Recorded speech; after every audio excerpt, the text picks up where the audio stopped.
Alright everybody, welcome to another episode of Completion Critiques. Doing something a little bit differently with kind of recording slash streaming a little intro before these parts get cut up. So if you're new, each week we review the completion and achievement rates of games to see what we can learn about how player motivation and player behavior dictated whether or not this game really succeeded among its fans. And I'm setting up for the Patreon for people to vote for which episodes I'd like to see in what order. So for this week, it is Resident Evil 7 and Doom 2016, the Battle of the Soft Boots. And if you'd like to catch these shows live, we do them Tuesdays starting around 4:30 ET. But with that, let's get to the games this week.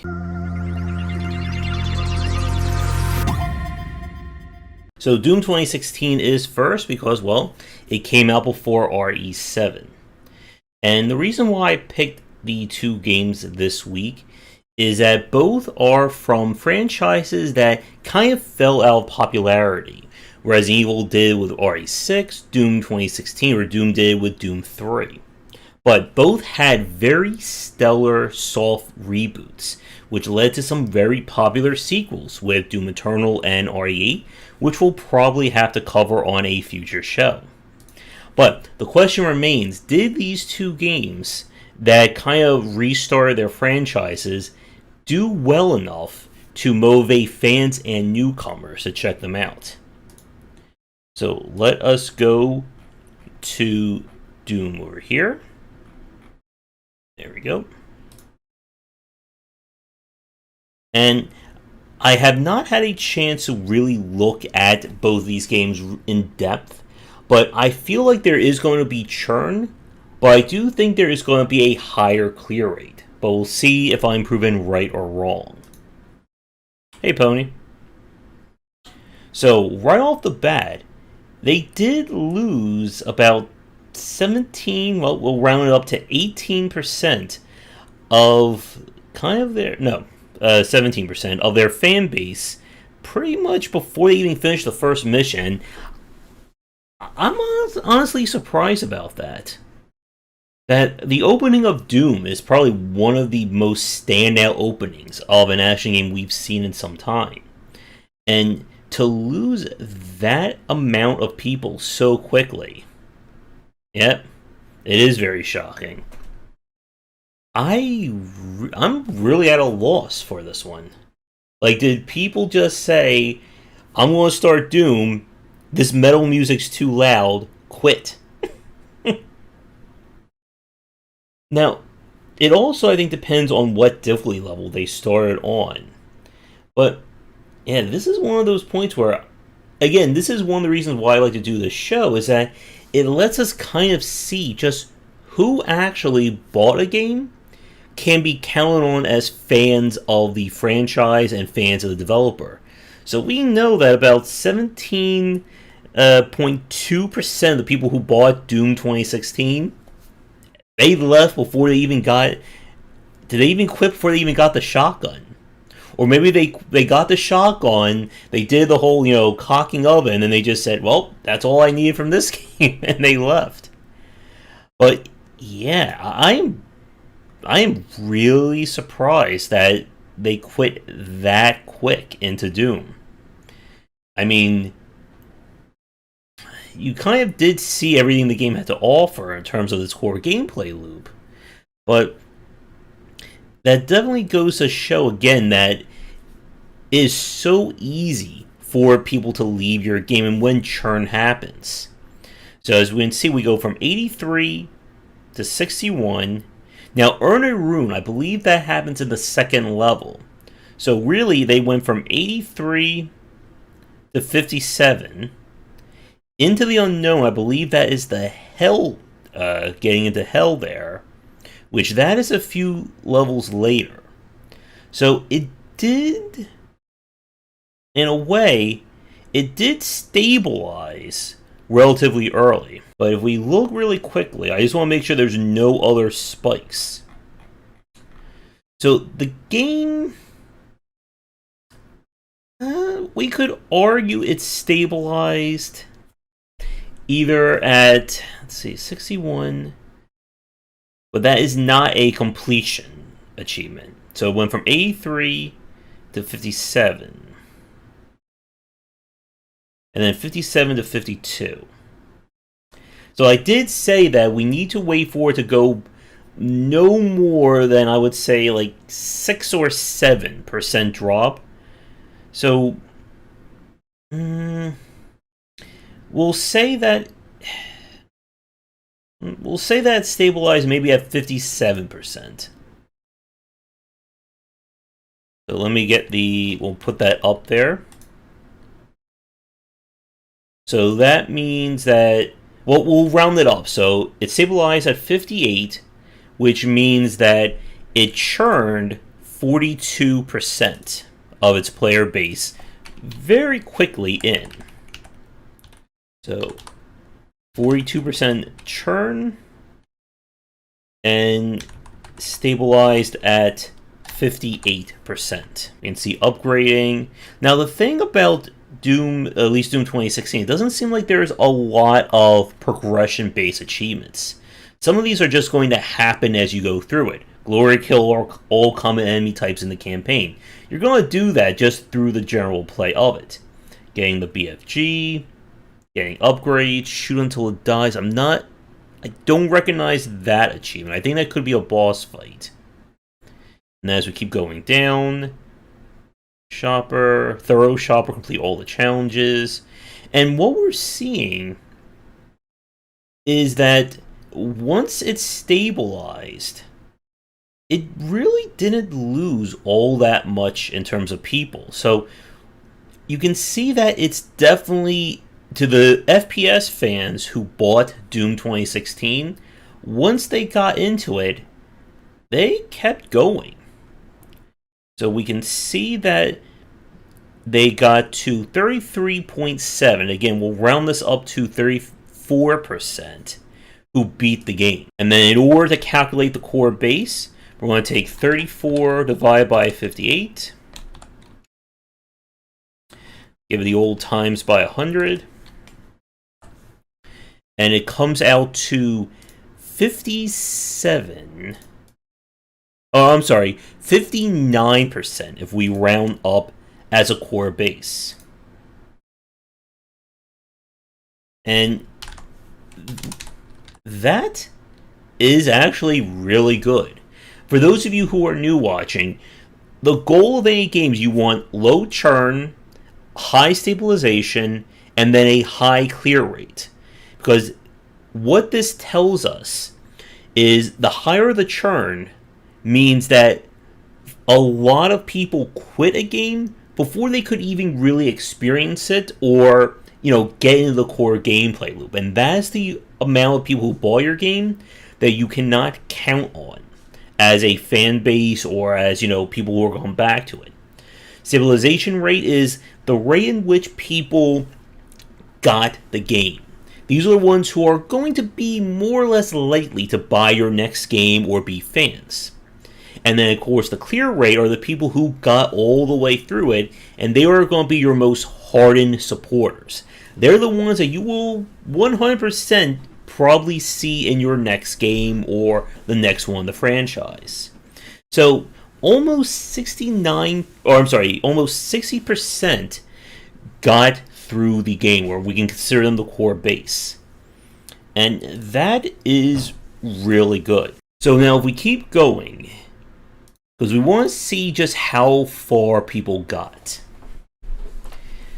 So another thing that if we do look at kind of Doom Eternal, you can see that some of the lowest rates in this game are multiplayer key or coined to that. So 14 or 16% of the people who played Doom actually won a multiplayer match. And this is something that's very telling, that the people who bought Doom didn't buy it for multiplayer, or at least the majority of them did. And when/if we look at Doom Eternal, you're going to see this trend very readily in terms of their battle mode. Fully upgrade. And again, one of the reasons why we don't count kind of collectible achievements or, completionist achievements is that they are very much for your hardened fan base. Most people, as you can see, don't care about getting 100% of everything.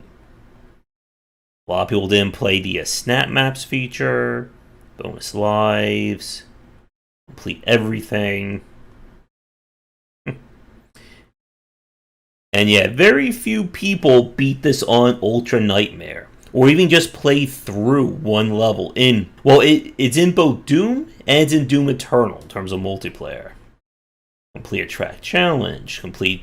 And as you can see, this is probably one of the reasons why the whole snap map feature was removed from Doom Eternal.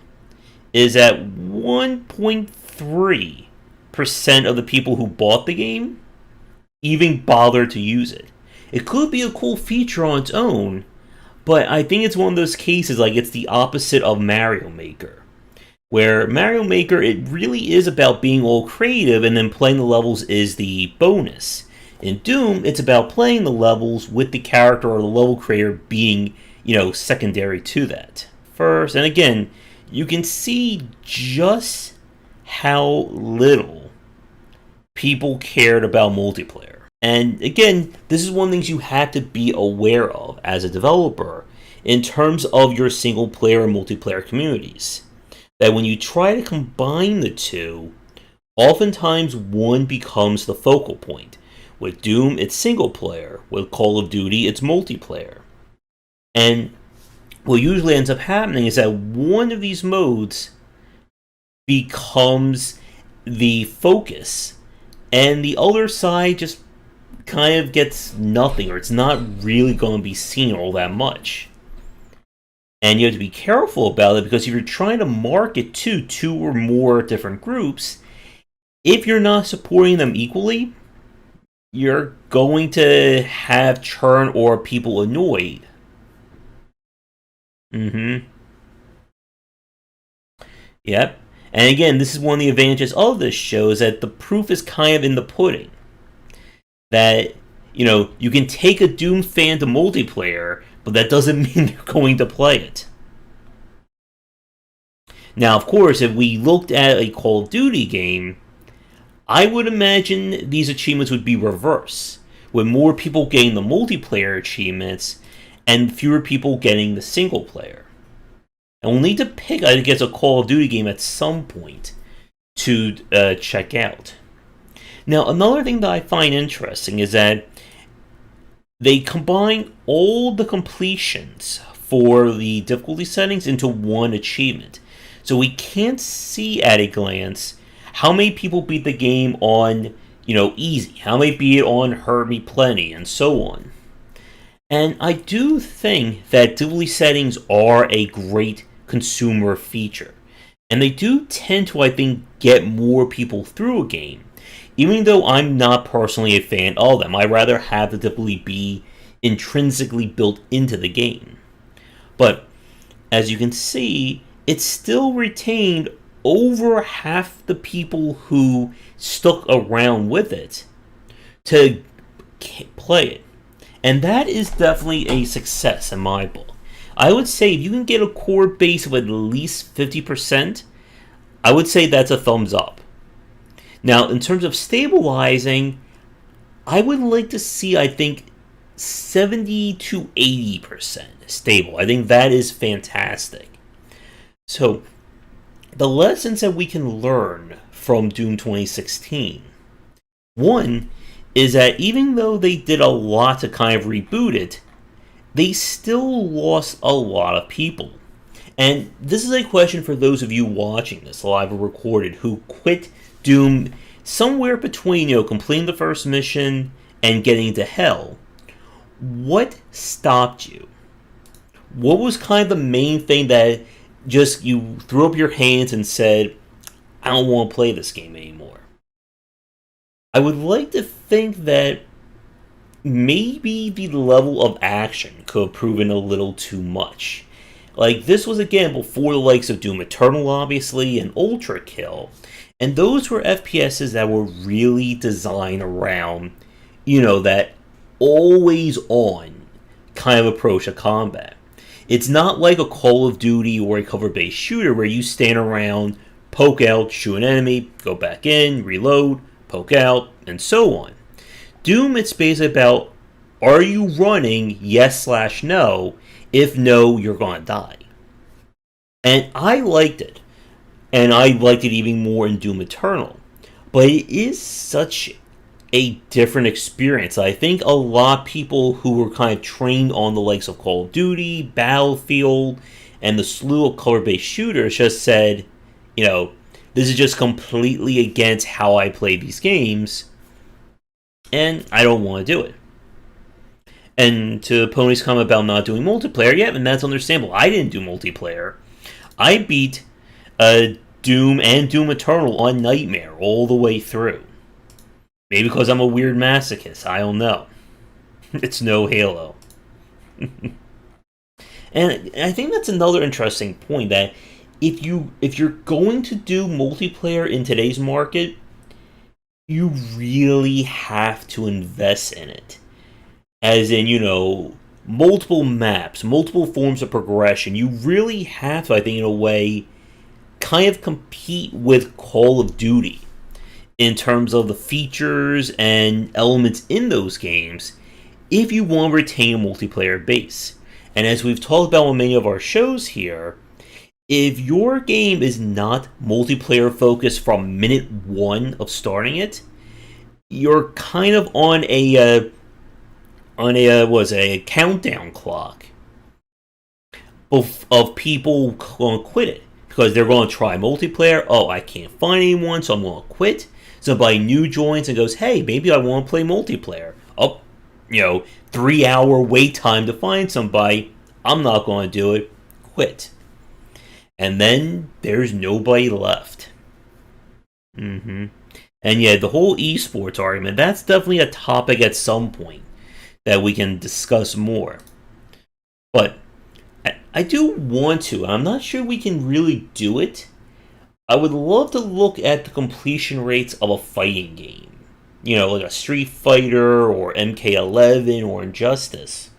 But I don't know if there's enough there that we can get too much feedback on. Nobody plays, and then they quit, and then more people join, but they can't find anyone, so then they quit. And then we have the whole Evolve situation.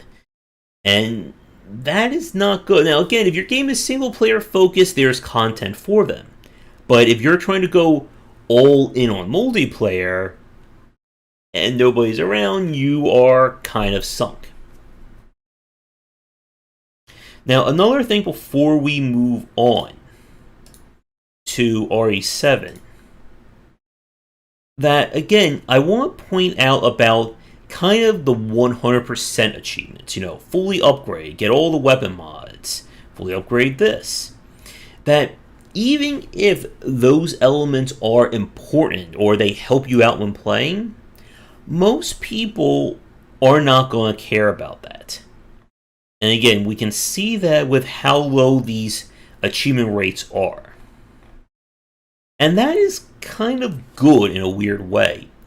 You don't want to balance your game on somebody's going to get every health, armor, ammo upgrade, every perk, every power-up. Because if you do that, then you're going to run that issue of the difficulty being over for people who didn't get that and feeling punished. And I think this is one of the reasons why the Ancient Gods DLC for Doom Eternal had such high churn. Because it's basically saying, you need to be this good to beat Doom Eternal. Now you gotta be this good to beat the Ancient Gods 1 and 2. And I hope you mastered every single element, because we're going to hit you with everything from the first 20 seconds of playing that DLC. And I think that is really all that I have to say about Doom 2016. I do, like I said, I want to cover Doom Eternal at some point. But the thing about this show is that we need to wait for the majority of the consumer base to have already gotten the game.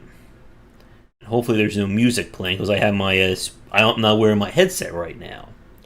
So Doom Eternal was released in 2020. It's still too new for us to cover it for the show. Oh dear God. You think that's anything? I think Binding of Isaac has like 600 achievements right now, or even more. So I would say maybe in 1 year, if we're hopefully still doing this show, we will cover Doom Eternal then. Because I would say at least 2 year minimum, 3 years preferred, before we can really examine the completion rates. Now, we can, of course, examine churn, because churn is kind of universal, but to get the full picture, we do want to wait for that.